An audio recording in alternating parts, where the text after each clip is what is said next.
Hey there guys, how's it going today? In this video we're discussing how many sub-themes you should have in your deck. Now of course, as always, the number of sub-themes that you can have in your deck is purely up to you, but mostly I think if you want your deck to be fairly good, I think you should cut down to the most important sub-themes that you can. Like, you want your main theme, which is whatever it is. Let's say it's +1/+1 counters or whatnot, whatever. It doesn't really matter what it is. Let's say it's artifacts or enchantments or something. Doesn't really matter. As long as you've got that one main theme. What's your sub-theme? Like, it can be anything. Maybe your main theme is like Voltron, but your sub-theme is kind of artifacts. Or perhaps, your sub-theme is enchantments. You're a Voltron enchantments deck, or you're an enchantments Voltron deck. So you might be thinking, well, which one's my sub theme? Is my sub theme that I'm a Voltron deck, or is my sub theme that I'm enchantments? I mean, it doesn't really matter too much in that regard when you think about it like that. Don't really think about that. What's your other sub theme? Because like those two things are probably your actually main thing. The main thing you're doing is doing Voltron stuff with enchantments or with artifacts or whatnot, whatever it is. That's your actual main theme. Like, going beyond that, what is your actual like sub theme? What else is your deck actually like doing? What other synergies does it have? It's hard for a lot of decks not to have some kind of creature sub theme somewhere in there. It's very hard to not do that because, again, creatures are the main part of like a lot of decks, and the main way that a lot of decks do win. There's a lot of creature-based combos. Aggro is a thing. Most people that are not playing CDH are playing like I attack you deck, basically, for the most part, where combat is like the main thing that is relevant for their deck to do. So yeah, like again, those are the things. Even like again, like my deck is a Voltron deck. Going back to that is the thing that is going to literally win the game for that deck. It's a much more efficient sort of way to do it in a lot of ways, but if your opponents are ready for it, if they have a lot of removal or whatnot, things like this, or you get out too quick of a start, they might be starting to gang up on you. You might get that one person out or whatever, that sort of thing. So again, like, what's your sub theme? Your sub theme, I don't know whether you could count protection as a sub theme, but you might think of it as a sub theme. It does depend on what your deck is, but again, like, it can be anything. Like, my sub theme is +1/+1 counters in my Voltron equipment deck, or my Voltron enchantments deck, or whatever it is, or my go wide, creature deck is got a +1 counters sub theme, or my +1 counters deck has a tokens sub theme. Like, again, it depends on whatever you're doing. Like, I'm playing Spellslinger, but my sub theme is, I don't know, something really weird, I guess, like advisors or something else. I don't know, like, or mill or something like that, or something else, like, or even self mill, like that can be another thing, or whatever, or delve can be a thing, or flashback, or whatever, things like that. So there's all kinds of different things that you can be doing as a sub theme, and you want to, like, this is my thing. I think you should aim for knowing what your main deck goal is, and then like whatever other cards are in your deck are just there to support that. And if there is a sub theme, that's okay, but you don't really care that much 100% if there 100% is one. You don't need one. Like, if there's no sub-theme, that's fine, as long as the cards in your deck are actually, like, doing the things that you need and things that you want and are helping you out in the right ways. It doesn't matter if there's a sub-theme or not, but some people, go, well, there just so happens to be a sub-theme in my deck, or I just so happen to want to put this sub-theme in my deck, or whatnot, whatever. That's fine as well. Like, I've built a few +1/+1 counter decks, and the sub-theme has been, like, tokens, or has been, you know, um, shared, like, keywords and things like that, or whatever.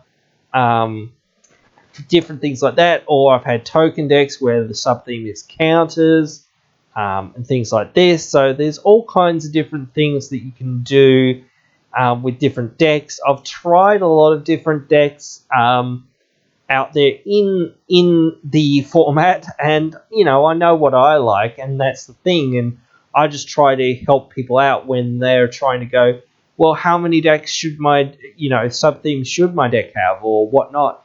Like, again, if you're saying, well, I have a commander that is basically a Voltron commander, but my commander is also a crab, so I want it to be a crab tribal deck, or I want it to be a sea monsters tribal deck as a sub-theme, or have some of those, sea monster tribal cards or payoffs or whatnot, just because I don't know what else to sort of do with that deck, and it sounds funny or whatever, I don't know. But, like, that's, again, it doesn't matter how powerful you want to make that sub-theme or how powerful you want to make that deck, as long as you're aware of saying, well, that's not the most powerful way you could build it, and that, as long as you're happy with that. Like, again, like, I'm very happy with my squirrel deck for the most part, because, again, that's what I'm looking for. I'm just looking for this janky, fun, silly deck. Sometimes it does its thing, sort of, and does a thing here and there, but other times it just does nothing, or might look like it's about to do something, and then somebody board wipes, and then it's like, oh, well, that's the end of that then. Or whatnot. So, you never know what your sub-theme is. In that squirrel deck, my sub-theme is, I guess, reanimation, because, like, there's not a huge amount of reanimation in that deck, but the main thing that I need to do with that deck is reanimate, because, again, things die quite a lot, and, you do need to be able to re-establish yourself, and, being able to essentially play a whole bunch of cards from your graveyard is a form of card advantage or card draw, and that can help you get back into the game and whatnot. So I find that very useful. Yeah, sure, it would be just as nice to, play a big Genesis wave or something like that, get as many permanents from my deck as the same thing would be from my graveyard, except for the difference is I actually get to control and choose what I get from my graveyard, I guess, for the most part, rather than it's just random stuff, because, again, you could just hit up a whole bunch of lands or something else like that from a card like that, so you wouldn't know, or just other random spells, artifacts, enchantments, whatever else you happen to have in your deck. So you might not find the things that you want or the things that you need. Yes, you might get lucky, and unless you're in, like, a top deck manipulation style deck, or even a deck manipulation style deck, you probably won't get that, because, again, you really need that manipulation. And that's another theme and sub-theme. Anything can be a theme, and anything can be a sub-theme, really, as well. So that's one of those things. Like, my theme is the top deck manipulation, but my sub-theme is actual, like, deck manipulation. Or my theme is deck manipulation, but my sub-theme is top deck manipulation, or top deck cheating into play, or something like that, things like that, or whatever. So there are so many little things that you can do And this is another thing where I like look at companions as another thing that people can do. It's a fine thing, and if people want to do it, go ahead and do it. But in my opinion, it's not really worth doing, because again, companions can be sort of a sub theme or make your deck more into a sub theme, because again, you're like binding yourself to the companion's restriction. Like Zerda, all your things have to have an activated ability, including your commander. Um, it's nice that it reduces your activated abilities by 2, which is kind of cool. But again, you want all these things that you can use with all these activated abilities, and sometimes that's a cool idea. And again, it helps you sometimes again because you've got access to that card at at any time and can cast it and can get that benefit, and you're always going to have it there and available, which is a kind of why I think a lot of people like it, because you don't have to tutor for it. You don't have to find it. It's right there in your companion zone. You just cast it, but then often enough it dies or whatnot, and then you're like, well, now I don't have access to it anymore unless I have some graveyard recursion or whatnot, things like that or whatever. Because again, it doesn't go back to the companion zone like in Commander. It just sits there in the graveyard or in exile or whatnot, whatever, and goes boo-hoo or whatnot. But anyway, again, there's so many things, like, as I said, but I just don't think it's worth building around companions. But if people want to do it, they'll do it. You don't have to listen to what I tell you to do exactly, but I hope you'll take some suggestions, because again, it makes it easier and better. If somebody says, well, this is just what I want to do, okay, cool, all right, fine, as long as you understand that perhaps that's not the easiest or the best way to go about building this deck and whatnot, that's fine. Like, you do you, sort of thing. All right, cool, we're going to actually do this whole deck where, all your permanents are going to be odd converted mana cost, or you're going to be all even converted mana cost, or all your permanents are going to be 4 or greater CMC, or all your permanents are going to be 2 or less CMC, and whatnot, and whatever, like whatever the restriction is with one of your companions or whatever, that's what we're going to do. Okay, cool. And, this is what the deck's going to do, and this is how we're going to do this, and this is how this is going to work. And like, you dig into it and find out how you can like build around that. But again, I just find that a lot of people sort of go, well, it's too much. Like, I've already got a commander to build around. Now I actually have to build my commander around my companion and whatnot and all this other stuff as well, plus the rest of my deck. And how many people are going to go, well, I need to check your deck, or I need to make sure or whatnot you're not cheating, or how can you prove that your deck is what you say it is? Or if you suddenly find, oh wait, I actually have an even CMC card in my deck which is meant to be all odd cards, or I have an odd card in my deck that's meant to be all evens, or I have actually a non-land permanent that actually is less than 2 mana in, or whatever it is, in my deck, when it's all meant to be 3 or greater, or I have a greater than 2 in my deck when it's all meant to be 2 or less, things like that. So you just go, oh, I didn't realize that this card was actually in there or whatnot, or I forgot about it or whatnot.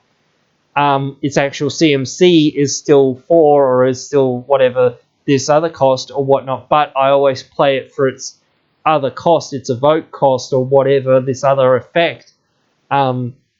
So, its actual CMC doesn't matter to me, but in the terms of the rules, the way the cards are worded, it's an illegal card in my deck. So you've got to always keep those things in mind. But as I said, anyway, it's hard enough to build around one card and, one theme of your deck, rather than like 2 or 3 or 4 or 25, or, like, there's only going to be like 60 something cards in your deck, and if every single one of them is a sub theme unto itself, nothing is really going to work well together. You want one main thing that your whole deck is doing, and maybe one other thing that your deck is kind of doing, and it's nice if you get it, but if you don't get it, it's just fine because the deck can run fairly well by itself on its main theme, and you don't 100% need that sub theme that much. With some decks, the sub theme can be critical to the deck, but again, it shouldn't ever be like this is the only way that my deck will ever do anything, like without like significant other things or whatnot. But again, that's personal stuff, I guess, personal choices. But you guys can let me know what you think about this whole thing.